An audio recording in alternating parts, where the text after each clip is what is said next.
राधे राधे, जय श्री कृष्णा। तंत्र और मंत्र की दुनिया एक रहस्यमयी और अद्भुत दुनिया है जिसे प्राचीन भारतीय संस्कृति में गहरा स्थान मिला है।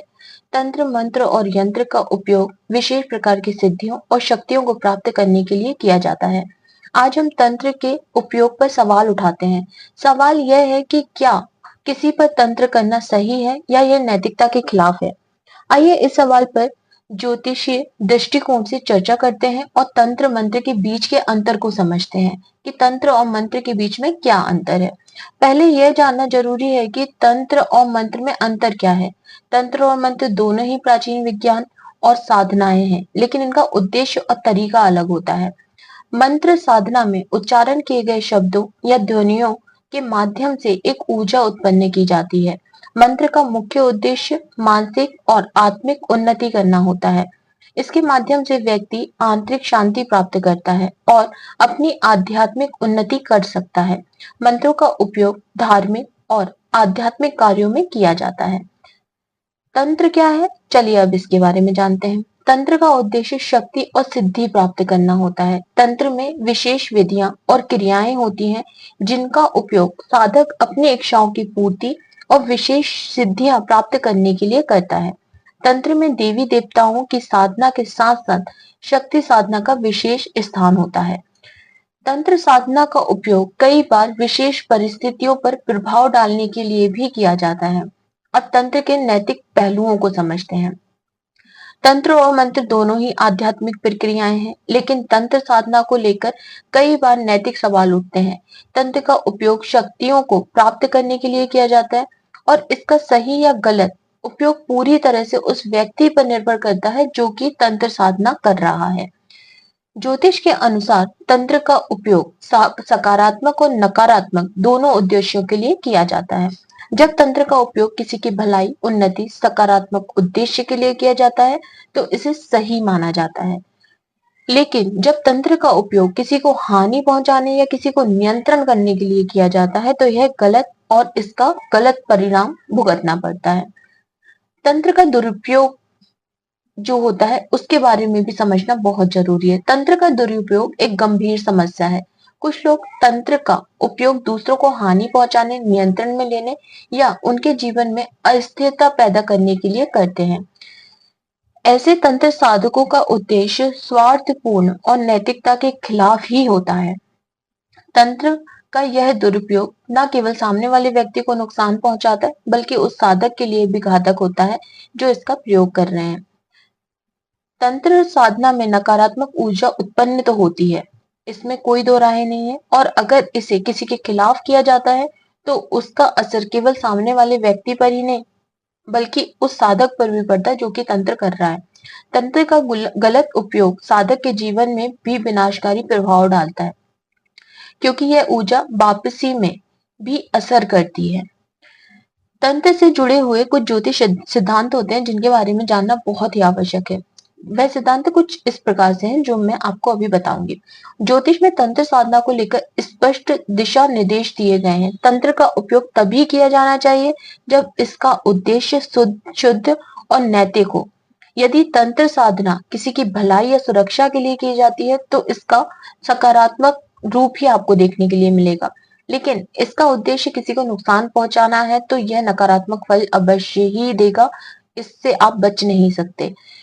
ज्योतिष में यही भी कहा गया है कि तंत्र साधना करने से पहले साधक को अपनी आत्मा और मानसिक स्थिति को शुद्ध करना होता है। तंत्र कोई साधक अपने स्वार्थ और बुरे इरादों के साथ तंत्र साधना करता है तो उसे इसका दुष्परिणाम भुगतना ही पड़ता है।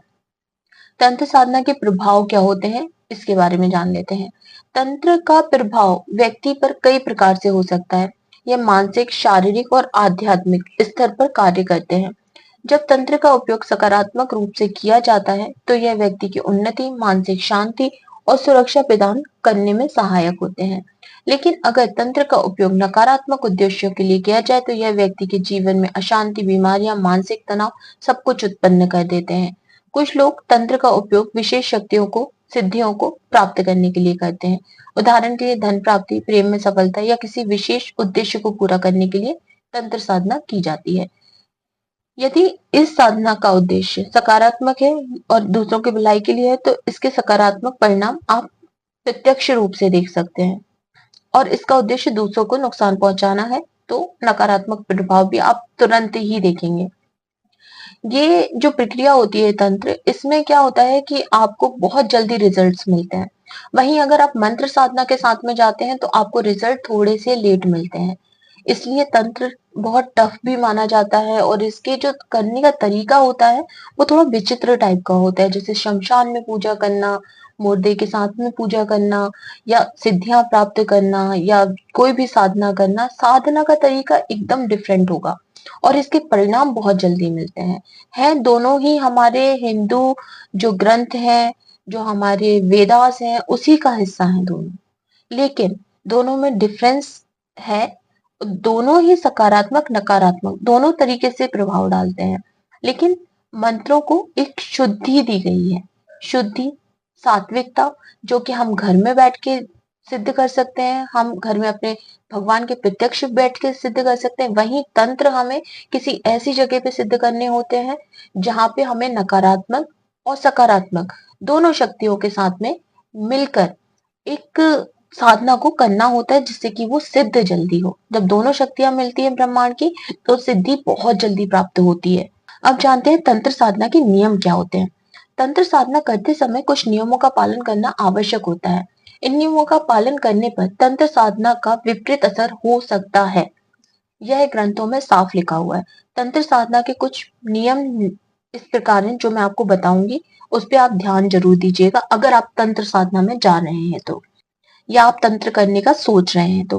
तंत्र साधना के दौरान मानसिक और शारीरिक शुद्धता आवश्यक होती है। साधक को अपने मन और शरीर को पूरी तरह शुद्ध करना चाहिए। तंत्र साधना का उद्देश्य शुद्ध और नैतिक होना चाहिए। यदि साधना किसी को नुकसान पहुंचाने के लिए की जा रही है तो इसका विपरीत असर होगा ही होगा, आप उससे बच नहीं सकते। तंत्र साधना करते समय मंत्रों और विधियों का सही तरीके से पालन करना आवश्यक होता है। गलत विधियों का, गलत मंत्रों का उच्चारण साधना को असफल भी बना सकता है और इसमें आपकी जान को खतरा भी हो सकता है। साधना करते समय साधक को अपने इरादों को शुद्ध रखना चाहिए। तंत्र का प्रयोग केवल उन उद्देश्यों के लिए किया जाए जो समाज और स्वयं के लिए फायदेमंद हो। किसी को वश में करने के लिए, वशीकरण के लिए, ऐसी चीजों के लिए तंत्र का उपयोग ना ही करें।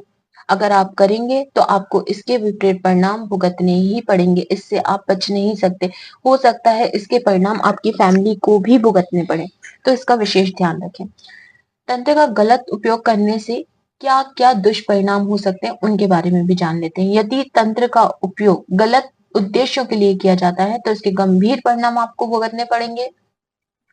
तंत्र का दुरुपयोग साधक के जीवन में कई प्रकार की समस्याओं को जन्म देता है, जैसे मानसिक अस्थिरता और तनाव, शारीरिक बीमारियां और कमजोरी, पारिवारिक और सामाजिक जीवन में अस्थिरता, नकारात्मक ऊर्जाओं का साधक पर प्रभाव, यहाँ तक कि साधक की मृत्यु और जिसके साथ में जिसके लिए तंत्र मंत्र किया गया है उसकी मृत्यु और साथ में उसके परिवारजनों की मृत्यु।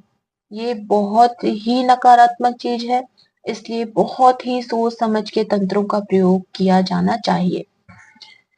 अगली चीज, तंत्र साधना का सही तरीका क्या होता है। यदि आप तंत्र साधना करना चाहते हैं तो इसका तरीका अपनाना आवश्यक है। तंत्र साधना करने से पहले आप किसी अच्छे तांत्रिक की मदद ले सकते हैं। ऐसे नहीं कि आप किसी भी तांत्रिक की मदद लें जिसे कोई नॉलेज ही ना हो। ऐसे तांत्रिक की मदद कभी ना लें। पहले उसे जान लें, परख लें कि वह गुरु कैसा है, वह आपका सही मार्गदर्शन कर पाएगा या नहीं कर पाएगा। क्योंकि मंत्रों में एक बार गलती हो जाए चल जाएगा, लेकिन अगर तंत्रों में गलती हो गई तो ये आपको जीवन पर्यंत भुगतना पड़ सकता है। इसलिए इस बात का विशेष ध्यान रखें। तंत्र एक शक्तिशाली साधना है, लेकिन उपयोग सही तरीके से सही उद्देश्यों के लिए करें। तंत्र का दुरुपयोग साधक और उसके आसपास के लोगों के लिए विनाशकारी हो सकता है। इसलिए यदि आप तंत्र साधना करते हैं तो तरीका अपनाएं, अच्छे गुरु, अच्छे तांत्रिक की सलाह लें और इसे सकारात्मक उद्देश्यों के लिए ही उपयोग करें। अब आप समझ गए होंगे तंत्र और मंत्र में क्या अंतर है। दोनों हैं हमारे ग्रंथों का ही हिस्सा, लेकिन दोनों के तरीके अलग हैं, दोनों के उद्देश्य भी अलग हैं और दोनों को सकारात्मक जो ऊर्जाएं हैं उनके लिए ही उपयोग किया जाना चाहिए। अगर आपको हमारे इस वीडियो में बताई गई जानकारी अच्छी लगी हो तो हमारे चैनल को सब्सक्राइब करें, बेल बटन को दबाएं जिससे नए वीडियो का नोटिफिकेशन आपको मिल सके। साथ ही आप हमारे चैनल को अपने फ्रेंड्स के साथ में, इस वीडियो को अपने फ्रेंड्स के साथ में और अपने दोस्तों के साथ में शेयर करें। राधे राधे, जय श्री कृष्णा।